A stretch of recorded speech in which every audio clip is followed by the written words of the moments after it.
Je continue avec un autre verset que j'ai reçu un matin. Ne te couche pas sur ta colère. En lisant la Bible, ce verset m'a sauté aux yeux et je l'ai compris.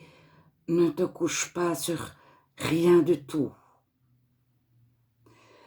Euh, je connaissais peut-être déjà que personne ne se prive de la grâce de Dieu, qu'aucune racine d'amertume ne laisse pousser des racines, des rejetons. Et je ne sais pas à quelques jours près ou à quelques semaines près quel verset j'ai reçu avant, après, mais chaque fois, il se racinait dans mon cœur, il prenait vie et il m'était très très utile.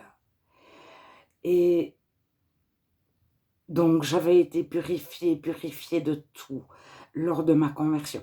Mais tout à coup, mais chaque jour, j'entendais quelque chose qui ne me convenait pas, de n'importe quel sens. Ou des fois, je disais, moi, quelque chose qui n'était pas très bien, pas très juste. Et le soir, au moment où je me couchais, en quelques secondes, mais quelques fractions de secondes, la phrase que j'avais dit en trop, ou que j'avais reçue, ou un regard, si j'avais croisé quelqu'un qui m'avait regardé bizarrement, ce regard était effacé et avec lui les conséquences. Si ça m'avait poussé à l'orgueil, à la colère, à la tristesse, à la jalousie, à quelque chose, c'est l'ambulance qui passe. Euh, si ça m'avait...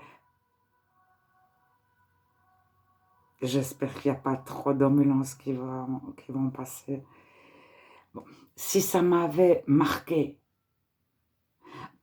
c'est surtout la marque que m'avait fait ce regard-là qui était effacé et je pardonnais à la personne. Ne te couche pas sur ta colère, mais ne te couche pas sur une blessure ou le cœur qui s'est endurci. C'est avoir constamment son cœur à nu devant Dieu. Et chaque jour, le soir, il y a un petit quelque chose. Alors j'ai perdu ça.